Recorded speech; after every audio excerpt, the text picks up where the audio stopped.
আসসালামু আলাইকুম ওরহমতুল্লাহি ওবারাকাতু। কাছের এবং দূরের যে যেখান থেকে আজকের এই ভিডিওটি দেখছেন শুনছেন সকলকে অসংখ্য ধন্যবাদ। সম্মানিত দর্শক, আজকের এই ভিডিওতে আপনাদেরকে জানাবো সূরা কুরাইশ পড়ে কালো সুতায় ফু দিলে কি হয়। খুবই আশ্চর্য, খুবই গুরুত্বপূর্ণ একটা ভিডিও। অনেকগুলো উপকার পেয়ে যাবেন আজকের এই আমলটি করে, যদি আপনি সঠিকভাবে করতে পারেন। সম্মানিত দর্শক, আসুন সর্বপ্রথম আমরা জেনে নিই এই আমলটি আপনি কিভাবে করতে হবে। সূরা কুরাইশ রহস্যময় একটি সূরা। এই সূরা রুহানিভাবে আপনার সমস্যার সমাধান ঘটবে ইনশাআল্লাহ। আপনি যদি এই সূরার আমলটি আমার দেখানো নিয়মে, আমার বাতানো নিয়মে করতে পারেন, মহান আল্লাহ তাআলার পক্ষ থেকে আপনার উপর সাহায্য আসবে। মহান আল্লাহ তাআলা আপনাকে হেফাজত করবে। তাই আমলটি করার জন্য আপনাকে সর্বপ্রথম যা করতে হবে, আপনি যেটুকু পরিমাণ কালো সুতার দরকার আপনি কালো সুতা আনবেন। কালো সুতা আপনার সামনে রেখে পবিত্রত অবস্থায় 3 বার ইস্তিগফার পড়ে নেবেন। আস্তাগফিরুল্লাহ রাব্বি মিন কুল্লি যামবি ওয়া আতুবু ইলাইহি। আস্তাগফিরুল্লাহ রাব্বি মিন কুল্লি যামবি ওয়া আতুবু ইলাইহি। আস্তাগফিরুল্লাহ রাব্বি মিন কুল্লি যামবি ওয়া আতুবু ইলাইহি। এরপরে 3 বার দুরূদে ইব্রাহিম পড়বেন। আল্লাহুম্মা সাল্লি আলা মুহাম্মাদি ওয়া আলা আলি মুহাম্মাদ কামা সাল্লাইতা আলা ইব্রাহিম ওয়া আলা আলি ইব্রাহিম ইন্নাকা হামিদুম মাজিদ।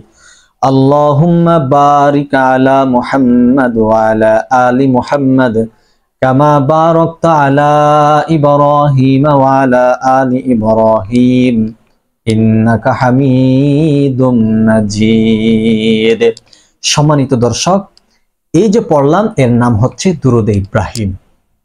এই দুরূদটি আপনি মাত্র 3 বার পড়বেন। এরপরে কালো সুতা হাতে নিবেন, আপনি সূরাতুল কুরাইশ পাঠ করবেন। আউযু বিল্লাহি মিনাশ শাইতানির রাজীম। বিসমিল্লাহির রহমানির রহিম। লিইলাফি কুরাইশিন ইলাফিহিম রিহলাতাশ শিতাই ওয়াস সাইফ ফালইয়াবুদু রাব্ব হাযাল বাইত আল্লাযী আত'আমাহুম মিন জু' ওয়া আমানাহুম মিন খাউফ। যখন সূরাতুল কুরাইশ পাঠ করা হয়ে যাবে, তখন আপনার কালো সুতা হাতের মুঠি নিয়ে আপনি একটি ফু দিবেন। আবার পড়বেন বিসমিল্লাহির রহমানির রহিম। লিইলাফি কুরাইশিন ইলাফিহিম রিহলাতাশ শিতাই ওয়াস সাইফ ফালইয়াবুদু রাব্ব হাযাল বাইত আল্লাযী আত'আমাহুম মিন জু' ওয়া আমানাহুম মিন খাউফ। আরো একটি ফু দিবেন। এইরকম ভাবে আপনি সূরা কুরাইশ পাঠ করবেন 7 বার অথবা 11 বার। 7 বার অথবা 11 বার প্রত্যেকবার পরে পরে কালো সুতায় একটি করে ফু দিবেন। সর্বশেষ 3 বার দুরূদ শরীফ পড়ে নেবেন। সাল্লাল্লাহু আলাইহি ওয়াসাল্লাম, সাল্লাল্লাহু আলাইহি ওয়াসাল্লাম, সাল্লাল্লাহু আলাইহি ওয়াসাল্লাম। সম্মানিত দর্শক, এখন কালো সুতার উপর আপনি আরো 2টি ফু দিবেন। এখন আমি আপনাদেরকে জানিয়ে দিব যে কালো সুতায় সূরা কুরাইশ পরে ফু দিলে কি হয়। প্রিয় দর্শক, এই বিষয়টি জানার পূর্বে আপনি যদি আমাদের এই ছোট্ট চ্যানেলে নতুন এসে থাকেন, দয়া করে চ্যানেলটি এখনই সাবস্ক্রাইব করুন, ভিডিওটি শেয়ার করে সবার মাঝে প্রচার করে দিন। আসুন আমরা জেনে নেই এই আমলের ফলাফল কি হতে যাচ্ছে।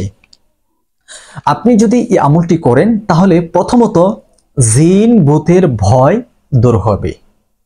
আল্লাহু আকবার কাবীরা। যে ঘরে যাদেরকে জিন ভূতে ধরে অথবা জিন ভূতের আসর যাদের মধ্যে থাকে, অথবা যে সমস্ত স্থানে জিন ভূতের সমস্যা থাকতে পারে, ওই লোকেরাই বুঝতে পারে যে কত সমস্যায়, কত ভয়ভীতির মধ্যে তারা থাকে। ইনশাল্লাহ এগুলো থেকে দূর হবে। আর সুতা কি করবেন সেটা আমি বলে দিব। দ্বিতীয়ত হচ্ছে চোখের বদনজর থেকে রক্ষা করে। এই আমলটি চোখের বদনজর থেকে রক্ষা করে। চোখের আবার কি বদনজর? যাদের চোখের সমস্যা, চোখের বদনজর আছে তারাই বুঝতে পারবে। এই থেকে আপনি রক্ষা পাবেন। তৃতীয়ত হচ্ছে শিশুর কান্না, ভয়, আতঙ্ক কমে যাবে। অনেক সময় আছে শিশু অনেক কান্নাকাটি করে, অনেক চিৎকার করে, চেঁচামেচি করে, কোনো অবস্থাতেই আপনি তার কান্না থামাতে পারছেন না। আপনি এই মুহূর্তে কোনো কবিরাজও পাচ্ছেন না, কোনো হুজুরও পাচ্ছেন না এটা করার জন্য। আপনি তাৎক্ষণিকভাবে এই আমলটি করে নেবেন। আপনি পবিত্রতা অর্জন করে যেভাবে দিক নিদর্শন দিয়েছি এভাবে আমলটি করে ওই কালো সুতার উপর ফু দিবেন। সম্মানিত দর্শক, এরপরে ঘুম না আসা সমস্যা অনেকের হয়, রাতের বেলা ঘুম আসে না, ঘুমের সমস্যা। আপনি বিছানার মধ্যে ঘোরাঘুরি করেন, কিন্তু কতদিন অসহ্য, যাদের রাতের ঘুম হয় না তারাই বুঝতে পারে। এর থেকে আপনি আল্লাহ তাআলা আপনাকে হেফাজত করবে। এরপর ভয়াবহ দুঃসংবাদ থেকে আপনি হেফাজতে থাকবেন। ভয়াবহ দুঃস্বপ্ন থেকে আপনি হেফাজতে থাকবেন। রাতে ঘুমের ঘরে আপনি দুঃসংবাদ দেখেন, ভয়ানক স্বপ্ন দেখেন, এগুলো দেখে রাতে আর ঘুম হচ্ছে না, আতঙ্কের মধ্যে পড়ে যান, এগুলো থেকে আপনি হেফাজতে থাকবেন। এরপরে হচ্ছে মনের অস্থিরতা, ভয়ভীতি মন থেকে দূর হবে। তারপরে হচ্ছে আত্মবিশ্বাস ও মানসিক প্রশান্তি ফিরে আসবে। আপনার দেহের মধ্যে আত্মবিশ্বাস নেই, আপনার মনের মধ্যে আত্মবিশ্বাস নেই, মানসিক আপনি যন্ত্রণায় ভুগতেছেন, এগুলো থেকে আল্লাহ তাআলা আপনাকে হেফাজত করবে। সর্বশেষ শরীর ও মন, দুটোরই সুরক্ষা মহান আল্লাহ তাআলা এই আমলের বিনিময়ে আপনাকে দান করবে। প্রিয় দর্শক, তাহলে বুঝতে পারছেন যে এই আমলটি কতই গুরুত্বপূর্ণ হয়েছে। আপনি যে আমলটি করেন, একই আমলে আপনার অনেকগুলা সমস্যার সমাধান ঘটবে আল্লাহর অশেষ রহমতে। আর এই কালো সুতা কি করবেন? এই কালো সুতা আপনার অথবা যে ব্যক্তির ডান হাতের বাহুতে আপনি বেঁধে দিবেন। কালো সুতা ডান হাতের বাহুতে বেঁধে দিবেন। আর প্রতিদিন সকালে অথবা রাতের বেলা আপনি 7 বার অথবা 11 বার সূরা কুরাইশ পড়ে এই ডান হাতের বাহুতে একটি ফু দিবেন। আপনি নিজে যদি আমল করতে পারেন নিজেই, যদি নিজে আমল না করতে পারেন তার কাছ থেকে আপনি আমলটি করে আনবেন। তো আপনি এই আমলটি কতদিন করবেন? এই আমলটি আপনি এরকম ভাবে আপনি দীর্ঘদিন করতে থাকবেন, নির্দিষ্ট একটি সময়সীমা নয়, আপনি করতে থাকবেন। যদি আপনি দেখেন আল্লাহর অশেষ রহমতে আপনার এগুলো সলভ হয়ে গেছে, সমাধান হয়ে গেছে, ইনশাআল্লাহ তারপর থেকে আপনি আমল করতেও পারেন, নাও করতে পারেন, আপনার ইচ্ছা।